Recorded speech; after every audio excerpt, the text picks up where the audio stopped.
Remember those walls to build, or maybe they tumbling down. Didn't even put up a fight, didn't even make a sound. Found a way to let you in, but I never even had to tell you. My name is Brando from Fort Lauderdale, Florida, 27 years old. I am Javon Howard. I'm originally from Miami, Florida, born and raised. I am 24 years of age, and my occupation at the moment is female impersonation.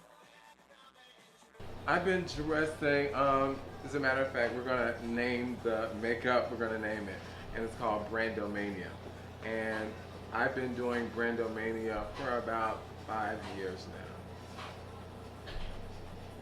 Okay, when was the first time you started doing it? Like, what happened? Like, you just saw makeup and grabbed it? No, it actually it started off. I got into a really bad accident in 2004, car accident, and the accident was really bad, and it like the trauma from the accident and like the explosion from the airbags burnt the side of my face. So in the healing process, I healed completely except for a scar that was left on the left side of my face.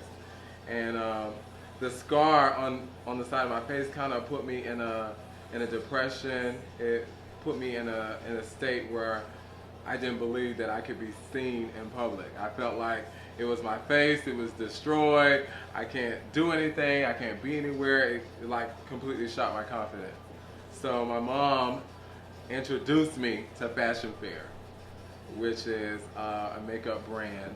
And when she brought the compact, she brought a compact with my skin tone on it, and she told me to try it. And when I tried it on, I seen how perfect it made me look, and it put my visual, my image back at a perfection. I just grew infatuated with it. I got my drag name, it's really funny. I got my drag name from my first girlfriend, and her name was Portia. And I would be in school every day, and she would get my book bag in PE or phys ed, and she would write her name all over my book bag. So I would come home when I was living in the apartment complexes, and I had a transsexual that lived in the same complex. So she would see the book bag and she would say, "Who's Portia?"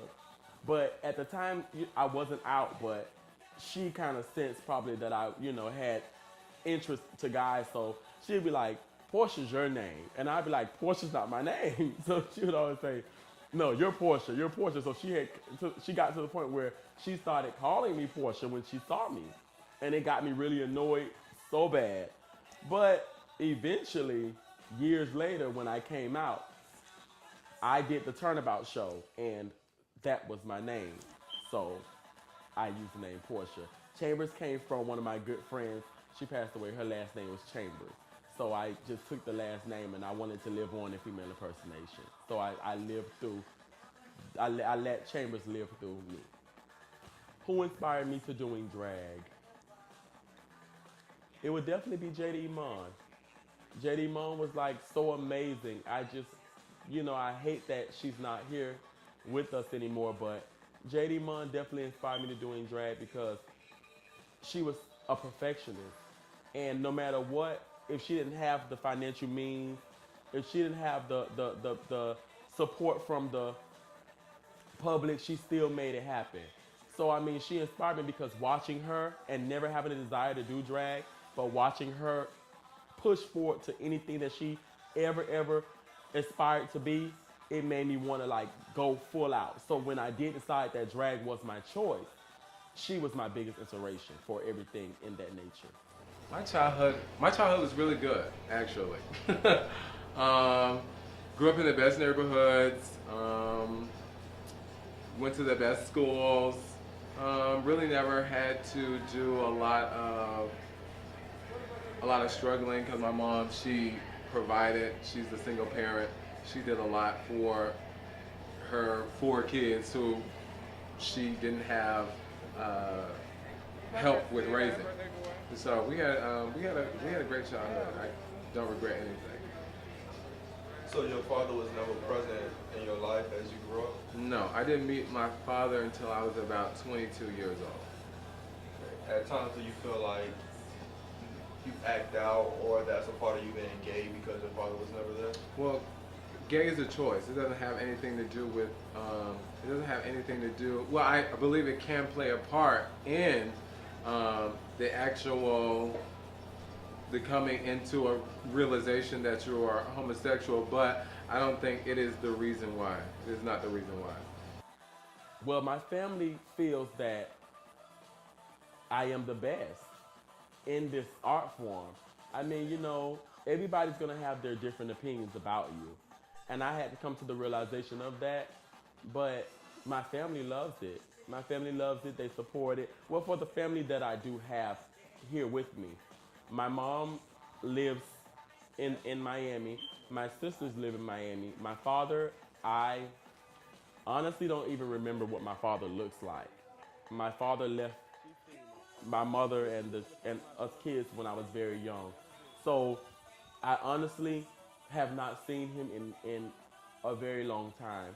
I can't remember what he looked like. If I was to see him to this day, I wouldn't know what he looks like. But as far as the other side of the family with my sisters, as I explained, they love it. So, I mean, I have some support on that end, but it would have been great for my father to be here and see what I've become, but haven't seen him and I don't know really who he is. So, as far as that goes. Do you feel like your father's absence was a part of you doing drag?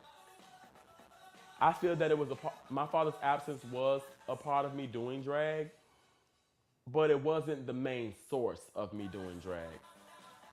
I wanted to do drag because when I made the ultimate decision to become Portia and at nighttime to go and entertain and live out how I wanted to live, I feel that it was ultimately a choice that I made personally on my own. My father had some type of part in that because I feel maybe, it's just a thought. If he had been here, maybe I wouldn't have been doing drag. But who knows? I mean, I'm grateful that I had other support from my family that let me live on and be who I wanted to be versus maybe the situation would have been, I would have been afraid to do it if I had a father. I mean, I'm not saying that it's great that I don't have one. It would have been great to have one though, but I don't think he is the main source as to why I did drag. He plays a big part though when it comes to me not knowing, a lot that I wanted to know growing up as far as like going fishing like the kids do with their fathers and stuff. I never experienced that. So I feel that maybe he may actually have played a bigger part than what I'm actually expressing, but I personally don't feel that. But it actually may be that he's a big part in why I'm do drag. How's the relationship with your mother? My relationship with my mother is pretty good. Me and my mom used to have a really, really bad relationship when I first got into this lifestyle of being homosexual. She used to badger me and ask me time and time, constantly again, are you gay? Are you gay? Are you gay? And I would always say no. I would always brush it off. I would always, just talk down to her, because I didn't want to talk about it because I was still hiding who I was on the inside. But after a while, you get so tired of hiding and you get so tired of balling in all of these feelings and all of these emotions that you really have to face either way it goes. So whether you try to run away one day, they're still going to be there. So I admitted to her of my lifestyle that I chose to live, and she was ultimately a great person for accepting it. She didn't have to accept it, but she did. So I honestly am like really good friends with my mom right now. Doing drag, does it support you financially? Doing drag, does it support me financially? It supports me financially, but I put so much more in it than what I get out of it. So it supports me financially, but only to a certain extent. If money wasn't an element, would you do drag?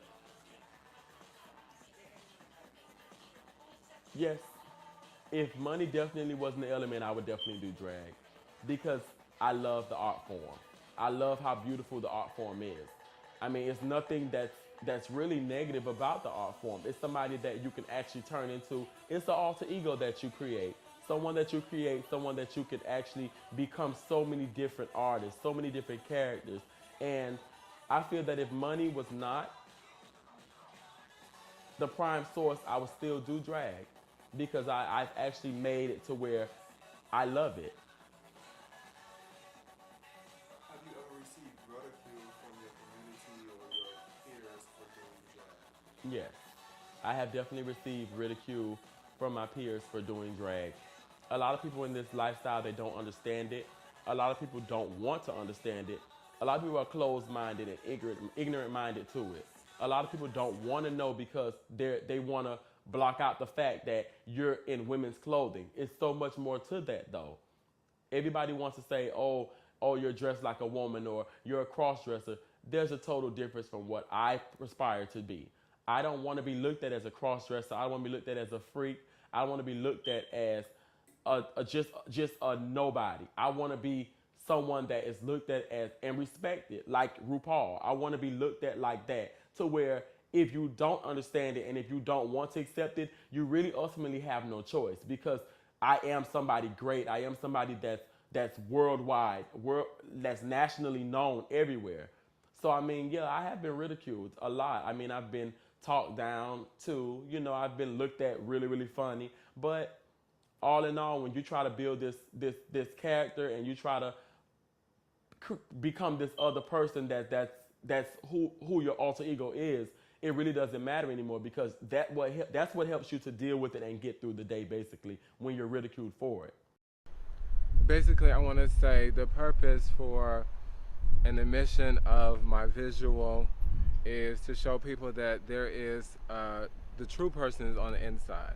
And if you're distracted from the outside and distracted from the exterior, you'll never get to know, you'll never get to have the privilege and the esteem of getting to truly know someone. And all my friends can attest that I'm a good friend to them, a fun person to be around, and it's all because they took the initiative and they took they went beyond what they saw and found out who I really was. So that is my whole mission. That's why I do this. I love doing this, and I hope I can continue to spread the message and just show people that it's more to life than what's on the outside. Mwah. Love ya.